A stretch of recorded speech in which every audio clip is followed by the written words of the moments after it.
Bismillahirrahmanirrahim. Assalamu alaikum dear students. I am your teacher Zahid Mumtaz. Welcome in Z.M Academy. बेटा हमारा आज का question है question number 3. Solve the following system of linear equation. बेटा ये हमारे पास system of linear equation in 2 variable है और इसको हमने सॉल्व करना है. तो सॉल्व का मतलब ये है कि हमारे पास पहली इक्वेशन से भी एक लाइन आएगी और दूसरी इक्वेशन से भी हमारे पास एक लाइन होगी. तो जिस पॉइंट पर ये दोनों लाइंस कट करेंगी तो उस पॉइंट को हम कहेंगे point of intersection.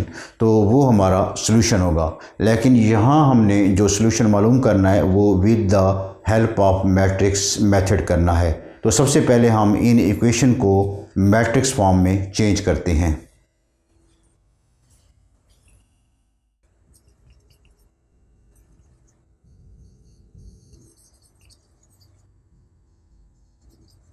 Writing equation in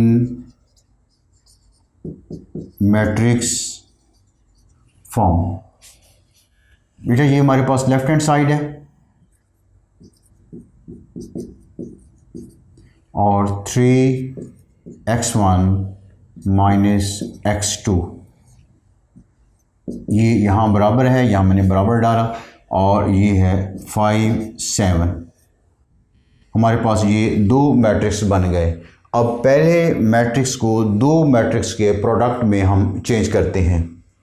ये हमारे पास कोफिशिएंट्स हैं तो इन कोफिशिएंट्स का हमारे पास एक मैट्रिक्स बनेगा. ये बनेगा 4 3 और -1 इंटू 2 वेरिएबल्स हैं x1 x2 और ये बराबर है हमारे पास 5 7. तो बेटा system of linear equation in 2 variables को हमने मैट्रिक्स इक्वेशन में चेंज कर दिया और ये मैट्रिक्स हमारे पास कोफिशिएंट मैट्रिक्स है, ये वेरिएबल मैट्रिक्स है और ये हमारे पास कांस्टेंट मैट्रिक्स है. अब हम इन मैट्रिक्स की सपोजिशन करके इनको हम हल करते हैं. हम ये बेटा फर्ज करते हैं लेट ये हमारे पास जो कोफिशिएंट मैट्रिक्स है ये हमारे पास बराबर है ए के और ये जो हमारे पास वेरिएबल मैट्रिक्स है ये बराबर है x के और हमारे पास जो कांस्टेंट मैट्रिक्स है ये बराबर है b के. ये हमने फ़र्ज कर लिया. अब हमारे पास इक्वेशन बनेगी ax = b. अब बेटा हमने x मालूम करना है क्योंकि x जो है ये वेरिएबल पे मुश्तमिल है और सॉल्यूशन का मतलब यही होता है ये जो अननोन है इनकी हमने वैल्यू मालूम करनी है. तो x मालूम करने के लिए हमें a को राइट हैंड साइड लेकर जाना है और ये हमारे पास मैट्रिक्स है, हम a को डिवाइड नहीं कर सकते. किस तरह हम राइट हैंड साइड शिफ्ट करेंगे ये आप ज़रा रफ में क्लियर कर लें. हमारे पास है ax = b. तो बेटा इस a को हमने राइट हैंड साइड ले जाना है तो लेफ़्ट हैंड साइड हमने इसको एलिमिनेट करना है. तो एलिमिनेट करने के लिए हम इस a मैट्रिक्स को प्री मल्टीप्लाई करेंगे a इन्वर्स से. a इन्वर्स ax = यहाँ भी a इन्वर्स से मल्टीप्लाई किया, प्री किया और यहाँ भी हम प्री मल्टीप्लाई करते हैं. और अगर ये a x के बाद होता तो फिर हम पोस्ट मल्टीप्लाई करते. तो अब जब कोई मैट्रिक्स अपने इन्वर्स से मल्टीप्लाई होता है तो ये चेंज हो जाता है आइडेंटिटी मैट्रिक्स में. आइडेंटिटी मैट्रिक्स मल्टीप्लाई होगा x से और ये बन जाएगा a इन्वर्स b. जब कोई मैट्रिक्स आइडेंटिटी मैट्रिक्स से मल्टीप्लाई होता है तो उसके ऊपर कोई फ़र्क नहीं पड़ता, वही मैट्रिक्स रहता है. तो x बराबर आएगा a इन्वर्स b. तो यहाँ बेटा हम लिखेंगे implies that x = a inverse b.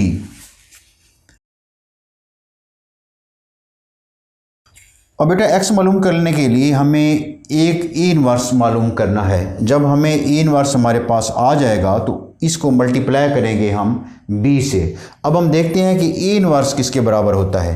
a inverse बराबर होता है 1/a mod into adjoint of a.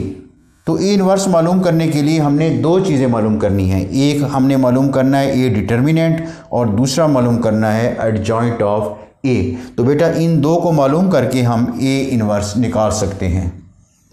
तो पहले हम मालूम करते हैं ए डिटर्मिनेंट. ए डिटर्मिनेंट, तो यहाँ भी डिटर्मिनेंट का साइन है और यहाँ भी मैट्रिक्स का साइन चेंज हो जाएगा डिटर्मिनेंट में। तो ए मैट्रिक्स हमारे पास बराबर है 4 3 3 -1। अब बेटा इसका जो डिटर्मिनेंट है इसका ये फार्मूला है, पहले प्रिंसिपल डायगोनल एलिमेंट्स मल्टीप्लाई होंगे, ये हमारे पास प्रिंसिपल डायगोनल है, ये एलिमेंट्स मल्टीप्लाई होंगे, ये बन जाएगा 4 × -1 माइनस, इसके बाद एंटी डायगोनल एलिमेंट्स मल्टीप्लाई होंगे और दरमियान में हमारे पास माइनस आएगा, तो ये हो जाएगा 3 × 3, तो ये plus minus minus -4 -3 3 9 is equal to -13। तो ए डिटर्मिनेंट हमारे पास आ गया -13। अब हमने निकालना है adjoint of A. Adjoint of A is equal to adjoint of A हमारे पास है 4 3 3 -1।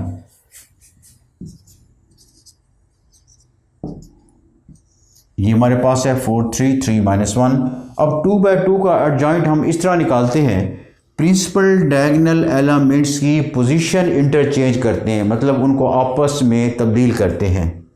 ये हमारे पास आएगा 4 -1, तो यहाँ -1 4, और जो एंटी डायगोनल एलिमेंट्स हैं इनके साइन चेंज होंगे, मतलब जो प्लस है वो माइनस हो जाएगा और जो माइनस है वो प्लस हो जाएगा।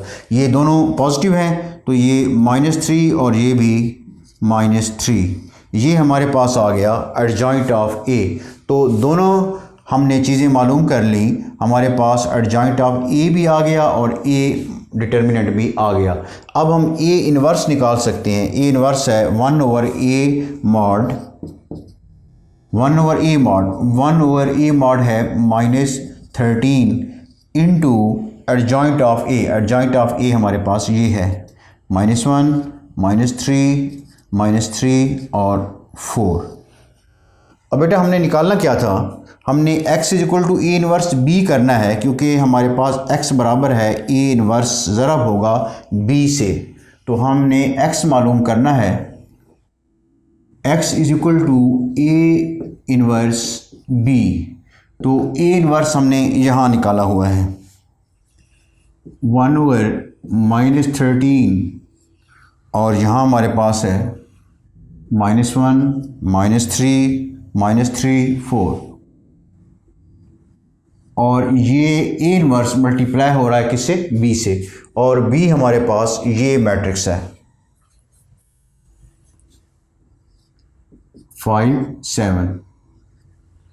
अब बेटा हमने ये करना है, आपने जहन में रखना है, पहले हम इन दो मैट्रिक्स को मल्टीप्लाई करेंगे, मल्टीप्लाई करने के बाद फिर हम डिवाइड करेंगे। अगर हम पहले इसको डिवाइड कर लें तो फिर हमें सिंप्लीफाई करने में मुश्किल होगी। तो ये बात जहन में रखें कि ये मैट्रिक्स हमारे पास, इसका ऑर्डर है 2/2, ये 2 रोज़ हैं और 2 कॉलम है, यहाँ 2 रोज़ हैं और 1 कॉलम है। तो 2 मैट्रिक्स उस वक्त कन्फर्मेबल होते हैं मल्टीप्लिकेशन के इन मैट्रिक्स के इंटरनल ऑर्डर एंट्रीज बराबर होनी चाहिए, ये बराबर होनी चाहिए, मतलब पहले मैट्रिक्स के कॉलम और दूसरे मैट्रिक्स की रोज़ आपस में बराबर होनी चाहिए, और जो इनका प्रोडक्ट मैट्रिक्स आएगा उसका ऑर्डर, ये एक्सटर्नल एंट्रीज होंगी, ऑर्डर की एक्सटर्नल, उसका ऑर्डर क्या होगा 2/1 होगा। अब यहाँ हम मल्टीप्लाई करते हैं, first row first column -1 × 5 -3 × 7, first row first column. इसके बाद second row first column, second row हमारे पास है -3 4 +4,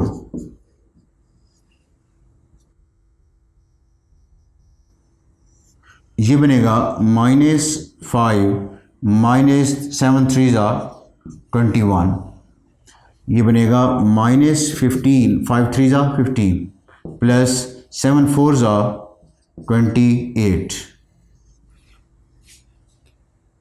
अब बेटा इसको सिंप्लीफाई करते हैं, 1/-13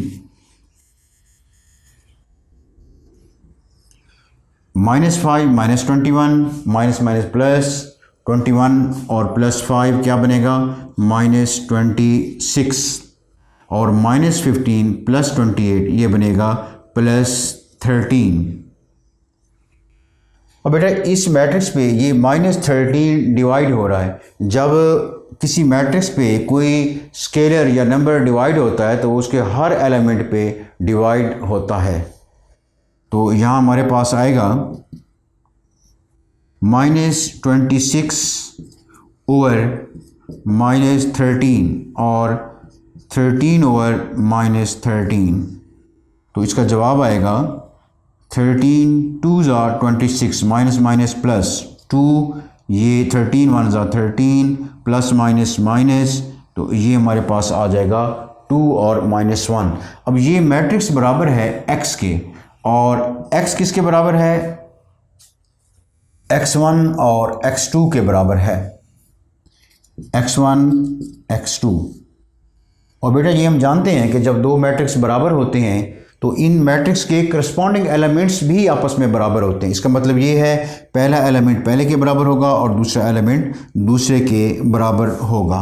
तो implies that x1 is equal to 2 और x2 इज इक्वल टू -1।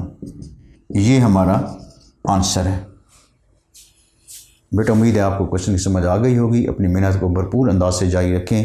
अल्लाह ताला आपको दायमी कामयाबी और खुशियाँ अता फरमाए। आमीन।